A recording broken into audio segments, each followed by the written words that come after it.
In volleyball, each point begins with a serve, making serving one of the fundamental skills a player needs to acquire in order to be successful on the court. A ball is served overhand, in which the player tosses the ball and strikes it in the air above their head.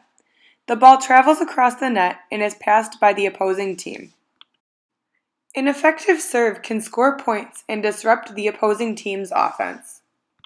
Through proper biomechanics, a greater force can be placed on the volleyball, resulting in a more powerful serve.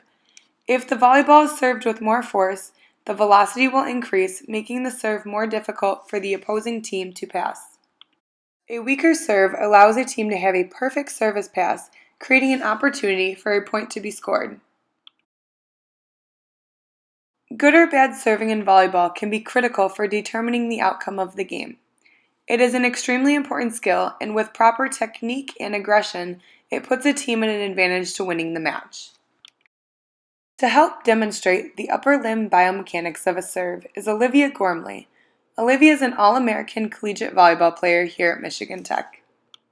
To analyze the volleyball serve, the iPhone app Huddle Technique was used. Huddle Technique allows for videos to be recorded and analyzed in slow motion. The app allows for the angle measurements to be recorded. We will be looking at 5 different stages in the volleyball serve: the starting position, the cocking back phase, the acceleration phase, the point of ball contact, and the follow-through. During the starting position, the athlete begins by holding the ball in front of their body. They can hold the ball with either 1 or 2 hands depending on their preference. If the ball is held in only one hand, then the dominant shoulder, in this case right shoulder, is raised at roughly a 90-degree angle, while the non-dominant hand holds the ball in front. Also, their shoulders are square to their target. The cocking back phase begins with the initiation of external shoulder abduction and ends with the maximal external shoulder rotation. The humerus is in an elevated position, creating the elbow to be raised. The force is formed by the anterior deltoid and supraspinatus.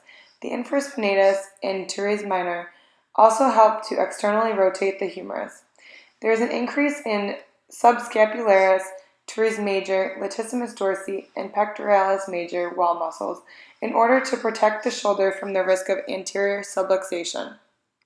Olivia's elbow flexion during the cocking back phase is at 89 degrees. The ideal position is around 90 degrees. Her shoulder is horizontally abducted at 119 degrees. Olivia's elbow is raised high, creating her shoulder joint to be at 145 degrees relative to her trunk. The acceleration phase begins with a quick, powerful internal shoulder rotation. The anterior deltoid and supraspinatus muscles are continued to be engaged as they are elevating the arm in the air. There is peak activity of the teres minor during acceleration in order to stabilize and restrain anterior subluxation.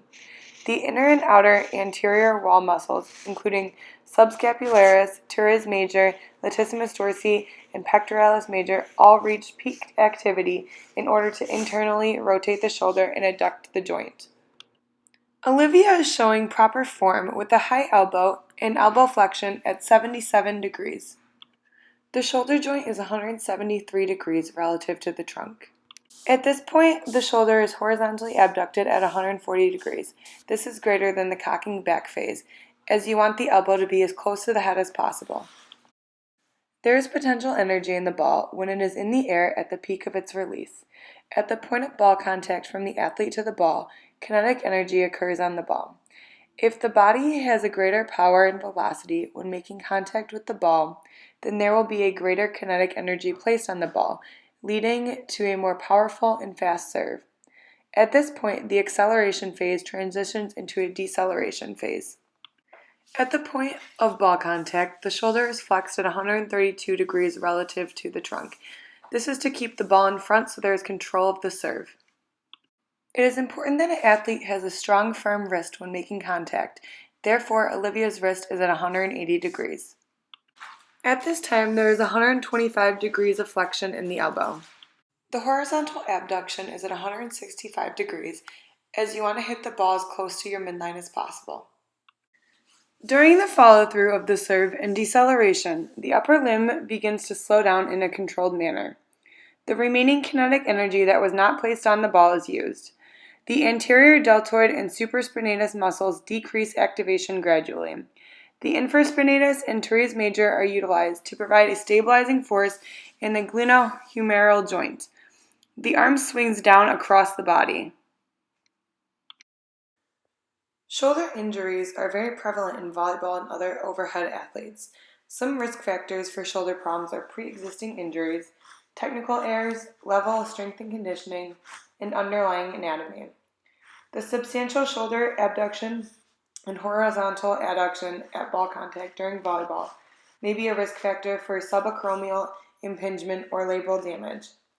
Another factor associated with injury and performance in overhead athletes is glenohumeral internal rotation deficit.